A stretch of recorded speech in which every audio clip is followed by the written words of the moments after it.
আসসালামু আলাইকুম। সবাই কেমন আছেন? আলহামদুলিল্লাহ আমি ভালো আছি। সকাল সকাল যাচ্ছি ৬ নাম্বার বাজারে মাছ কেনার জন্য।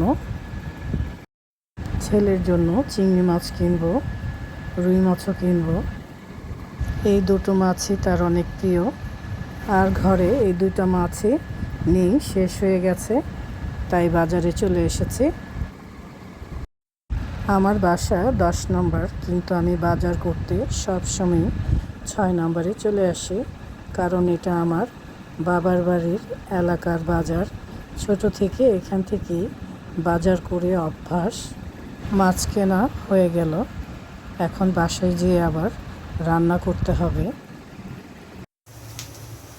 বাজার থেকে চিংড়ি মাছ আর রুই মাছ এনেছি। রুই মাছটা এখনও ধোয়া হয়নি, চিংড়ি মাছটা সব কমপ্লিট করে নিয়েছি। চিংড়ি মাছের মাথাগুলো ভর্তা করব। রসুন আর পেঁয়াজ কুচি দিয়ে দিয়েছি, সাথে দিয়েছি কাঁচামরিচ, লবণ দিয়ে দিচ্ছি। চিংড়ি মাছের মাথার ভর্তাটা খেতে কিন্তু দারুণ লাগে। চিংড়ি মাছের তরকারিটা বসিয়ে দিলাম।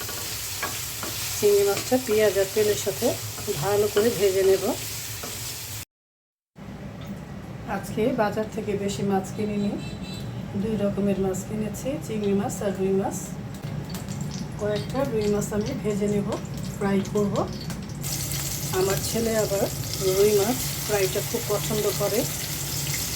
আজকে ওর জন্যই বাজারে যাওয়া।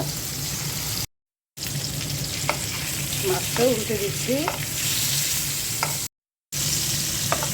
এক পাশে পেঁয়াজ কুচি দিয়ে দিয়েছি।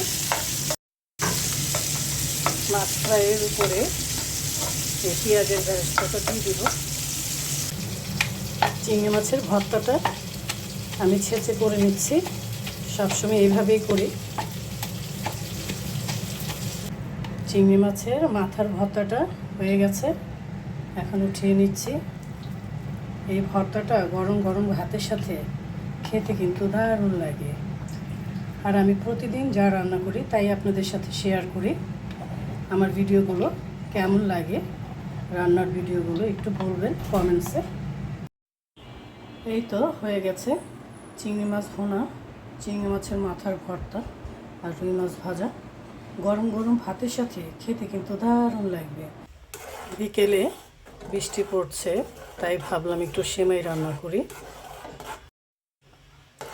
দুধ দিয়ে সেমাই রান্না করলাম। সেমাইটা রান্না হয়ে গেছে, এখন আমি একটা পাত্রে ঢেলে দিচ্ছি। সেমাইয়ের মধ্যে দিয়ে দিচ্ছি বাদাম আর দিয়ে দিব কিশমিশ। এই তো বিকেলের নাস্তা হয়ে গেল। সবাই ভালো থাকবেন। আল্লাহ হাফেজ।